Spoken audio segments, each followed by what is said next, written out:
Hello friends, good afternoon. आप सभी का तहे दिल से स्वागत है अपने यूट्यूब चैनल के कॉन्सेप्ट पर। ये आपका अपना चैनल है और जो आपके लिए ढेर सारी सुविधाएं लेकर के आ रहा हूँ। जैसा कि कुछ कमेंट्स था आप लोगों का कि आवाज़ क्लियर नहीं है, वॉइस क्लियर नहीं है, तो इस वीडियोस के बाद आप ज़रूर कमेंट करके बताएंगे कि क्या आवाज़ अब भी क्लियर हुई या नहीं हुई है। चलिए बिना देर किए हुए चलेंगे अपने सब्जेक्ट की तरफ।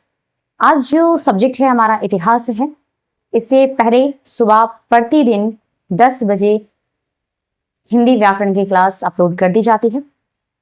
हिंदी व्याकरण जितने भी कॉम्पिटिटिव एग्जाम है, चाहे वो सीटेट का भी ले लें या DSSB हो गया, यानी ऑल एग्जाम्स, जितने भी एग्जाम है जिसमें आपका हिंदी रिकमेंड है, उन सभी एग्जामों के लिए हिंदी की क्लास कराई जा रही है। अभी जो क्लास है हमारी वो हिस्ट्री की क्लास है। हिस्ट्री की क्लास में हम ये देखेंगे कि चैप्टर 2 चल रहा है हमारा। तो हिस्ट्री क्लास का चैप्टर 2 चल रहा है। चैप्टर 2 में कुछ चीजें हम कल पढ़ चुके थे। चैप्टर 2 का नाम क्या है? तो चैप्टर 2 का नाम है लेखन कला और शहरी जीवन। लेखन कला और शहरी जीवन, ये हमारा चैप्टर 2 है। चैप्टर 2 की कुछ चीजें हम पीछे पढ़ चुके हैं और आज जो है अगले टॉपिक्स की तरफ चलते हैं। बिना देर किए हुए, बिना वक्त गंवाए हुए चलते हैं हम अपनी टॉपिक की तरफ। आइए देखते हैं अगला टॉपिक्स। आपका स्वागत है अगले टॉपिक्स की तरफ।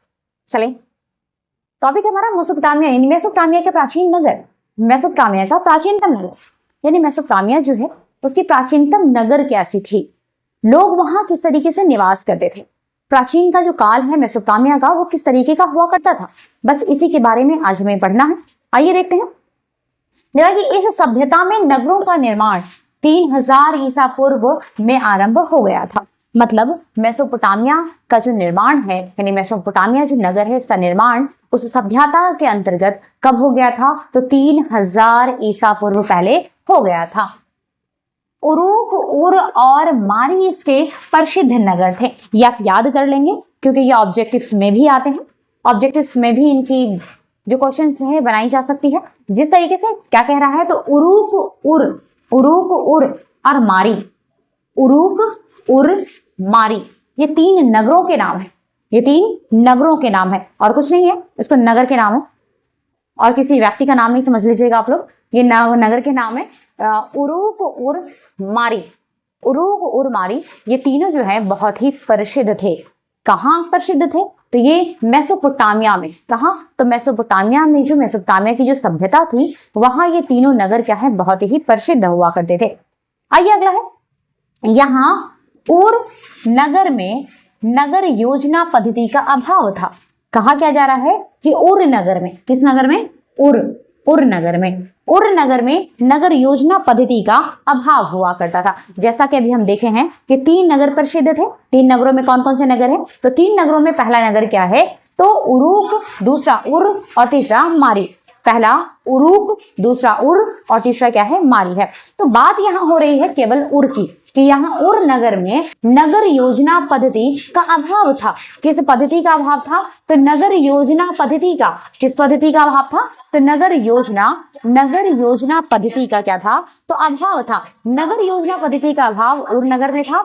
गलियां टेढ़ी मेढ़ी एवं संकरी थी। मतलब उर नगर की, किस नगर की? तो उर नगर की गलियां कैसी हुई करती थी? तो गलियां टेढ़ी मेढ़ी हुआ करती थी, संकरी हुआ करती थी, मतलब पतली हुआ करती थी और जल निकास प्रणाली अच्छी नहीं थी। कहाँ की? उर नगर की। गौर से सुनिएगा इस बात को, उर नगर की, क्योंकि 2 शब्द एक जैसे हैं, 2 नगरों के नाम एक जैसे हैं। यहाँ देख लीजिए, उरूक और उर कंफ्यूज नहीं होना है, क्योंकि उरूक अलग है और उर अलग है। यहाँ उर की बात हो रही है। किसकी बात हो रही है? उर की बात हो रही है कि उर नगर में नगर योजना पद्धति का अभाव था, गलियां टेढ़ी मेढ़ी एवं संकरी थी और जल निकास प्रणाली अच्छी नहीं थी। कौन सी प्रणाली अच्छी नहीं थी? तो जल निकास प्रणाली अच्छी नहीं थी। उर्वासी मतलब जैसे हम भारतवासी हैं, वैसे यहाँ उर्वासी। तो उर्वासी घर बनाते समय अपसकून पर विचार करते थे। ये सोचा करते थे कि घर किधर से बनाया जाए कि हमें सुकून हो और या अपसुकून होगा, यानी घर यहाँ बनाने पर सुकून मिलेगा भी या नहीं मिलेगा। क्यों? क्योंकि वहां की गलियां भी तो वैसे ही थी, टेढ़ी मेढ़ियां हुआ करती थी, संकरी हुआ करती थी, जल निकासी का कोई प्रणाली नहीं था, मतलब जल निकासी की योजनाएं नहीं थी। घर बनाते समय सुकून और अपसुकून पर विचार करते थे। 2000 ईसा पूर्व के बाद फरात नदी की उद्भव धारा पर माई नगर शाही राजधानी के रूप में फला फूला। यहां गौर कीजिएगा, क्या कहा जा रहा है, कौन सा नगर, तो मारी नगर। कौन सा नगर, मारी नगर। मारी नगर किस रूप में फला फूला, तो शाही राजधानी के रूप में। किस रूप में फला फूला, तो शाही राजधानी के रूप में फला फूला। और ये मारी कहाँ थी, ये मारी कहाँ पर स्थित थी, तो ये मारी कहाँ स्थित थी, तो फरात नदी। कहाँ, तो फरात नदी की उद्भव धारा पर। कहाँ पर स्थित थी, तो फरात नदी की उद्भव धारा पर। जितने यहाँ पर शब्द, वर्ड्स अंडरलाइन किए गए हैं, ये सभी आपके लिए इंपॉर्टेंट है। इन सभी से ऑब्जेक्टिव्स क्वेश्चन बनाए जाते हैं। केवल मैं ये नहीं कह रही हूँ कि क्लास 11th वाले ही, लेकिन इसे कुछ कॉम्पिटिटिव एग्जाम वाले भी पढ़ सकते हैं, क्योंकि कॉम्पिटिटिव एग्जाम में आजकल जो है वो बहुत ही प्रोग्रेसिव चल रहा है। टफ क्वेश्चंस आते हैं, क्वेश्चंस कहाँ से दिया जा रहा है जीके का पता नहीं चलता, इसलिए आप लोग इन्हें देख लें। देखने में तो कुछ जाने वाला नहीं है, 5-10 मिनट के वीडियोस होते हैं आप लोगों के लिए। आइए देखते हैं फिर से कि 2000 ईसा पूर्व के बाद, 2000 ईसा पूर्व के बाद यहाँ बात क्या थी, 3000 ईसा पूर्व में, 3000 ईसा पूर्व में नगर का निर्माण हो चुका था। कब, 3000 ईसा पूर्व में। याद रखिएगा कि ईसा पूर्व जैसे जैसे बढ़ता है वैसे वैसे जो है ईस्वी कम हो, मतलब इसकी जो संख्याएं होती है ना वो कम होती चली जाती है। जिस तरीके से यहाँ 3000 के बाद 3001 नहीं आएगा, 3000 से कम हो जाएगा, 3000 से कम हो जाएगा। ईस्वी में बढ़ता है और ईसा पूर्व में क्या होगा, तो घटेगा। तो यहाँ 3000 ईसा पूर्व में प्रारंभ हो गया था सभ्यता, मतलब सभ्यता का निर्माण हो गया था। लेकिन राजधानी का जो निर्माण है ना वो कब हुआ, तो 2000 ईसा पूर्व के बाद। कब हुआ, तो 2000 ईसा पूर्व के बाद।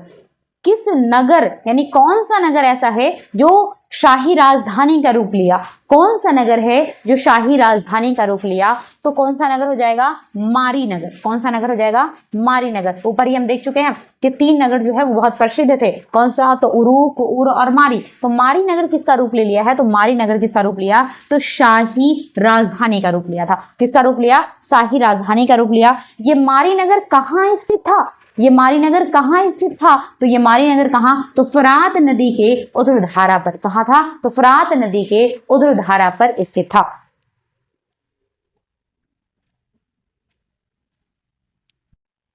अगला देखते हैं यहाँ कि यह अत्यंत महत्वपूर्ण व्यापारिक स्थल पर स्थित था।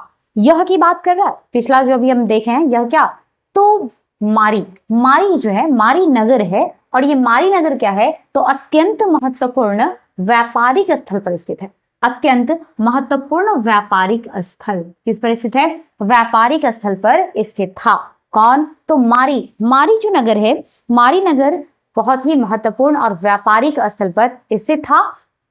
इसके कारण यह बहुत प्रसिद्ध बहुत समृद्ध तथा खुशहाल था। मतलब समृद्ध और खुशहाल था। समृद्ध और खुशहाल कौन सा नगर था, मेसोपोटामिया का कौन सा नगर समृद्ध और खुशहाल था, तो मेसोपोटामिया का मारी नगर। मेसोपोटामिया का मारी नगर बहुत ही समृद्ध तथा खुशहाल था। यहाँ जिमरीलियम का राजमहल मिला। इसको तो आप लोग याद कर ही लेंगे, क्योंकि ये भी ऑब्जेक्टिव के लिए बहुत ही इंपॉर्टेंट है। ये भी क्या है, ऑब्जेक्टिव के लिए बहुत इंपॉर्टेंट है। क्या, तो जिमरीलियम का महल। ये क्वेश्चन बन सकता है कि मेसोपोटामिया के किस नगर में, या मेसोपोटामिया के किस नगर में जिमरीलियम का महल मिला, तो मेसोपोटामिया के मारी नगर में जिमरीलियम का महल मिला था। किसमें मिला था, तो मेसोपोटामिया के मारी नगर में जिमरीलियम का क्या मिला था, तो महल मिला था। तथा एक मंदिर भी मिली थी। क्या मिला था, एक मंदिर भी मिली थी। कब, तो मेसोपोटामिया। मतलब ये कब की बात है, तो आज से कई वर्षों पहले की बात है। मतलब ये सब कब हुआ, तो 3000 ईसा पूर्व में, 3000 ईसा पूर्व में हुआ था। तो ये 3000 ईसा पूर्व की बात है कि क्या क्या वहां मिले थे, तो जिमरीलियम का महल मिला था और क्या मिले थे, तो एक मंदिर भी मिला था। अब जो हमारी टॉपिक्स होगी, ये तो मेसोपोटामिया के कुछ महत्वपूर्ण तथ्य थे, यानी कुछ महत्वपूर्ण बातें थी। तो ऐसी बात है जो चैप्टर शुरू होने से पहले बहुत जरूरी होता है जानना, ताकि चैप्टर पढ़ने में थोड़ी सी मजा आए। अब जो हमारा चैप्टर शुरू हो रहा है वो चैप्टर यहाँ से है लेखन कला। जैसे कि हम देख रहे हैं चैप्टर का नाम है लेखन कला और शहरी जीवन, लेखन कला और शहरी जीवन। तो अब जो हमारा चैप्टर शुरू हो रहा है वो यहाँ से लेखन कला से शुरू हो रहा है। इस चैप्टर का बहुत देर से, बहुत जोर शोर से इंतजार था। आइए आते हैं अपने चैप्टर की तरफ। अपने चैप्टर का पहला टॉपिक्स लेते हैं, लेखन कला। ये क्या है? लेखन कला। अब ये लेखन कला की बात हो रही है कहाँ के? तो मेसोपोटामिया के। यहाँ है मेसोपोटामिया में जो पहली पट्टिकाएं पाई गई वे लगभग कब की थी? तो वे लगभग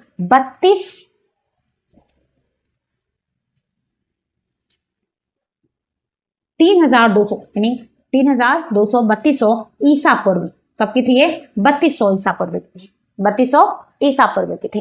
कहाँ? तो मेसोपोटामिया में जो पहली बार पट्टिकाएं पाई गई, मेसोपोटामिया में जो पहली बार पट्टिकाएं पाई गई वो लगभग 3200 ईसा पूर्व की थी। इन पर सरकंडे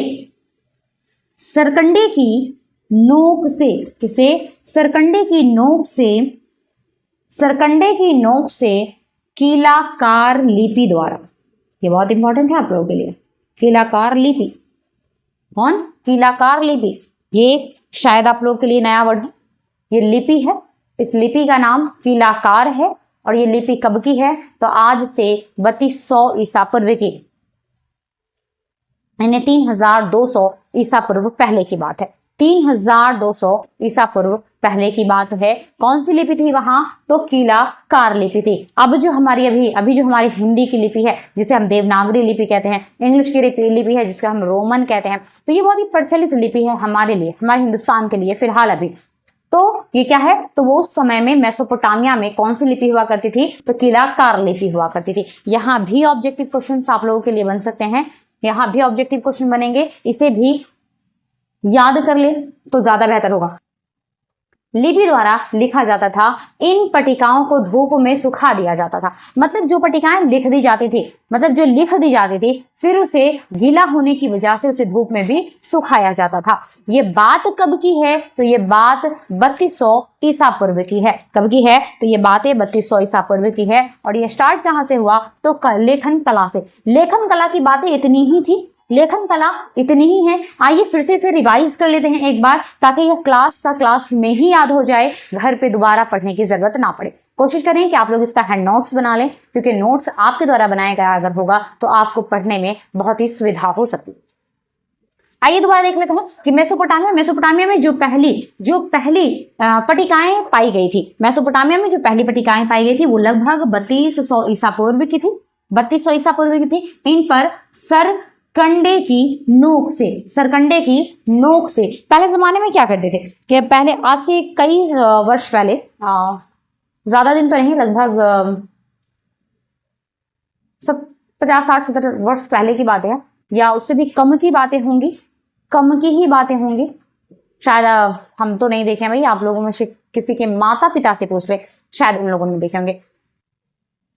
पेंसिल पेन नहीं था, एक लकड़ी आती थी, उसको छील कर पेंसिल बनाई जाती थी, और उन पेंसिलों से ही लिखा जाता था इंक में। इंक भी घर पे बनाया जाता था। ये सारी सुविधाएं हमारे पास पहले से नहीं थी। आज तो तरह तरह की चीजें हमें मिल रही है।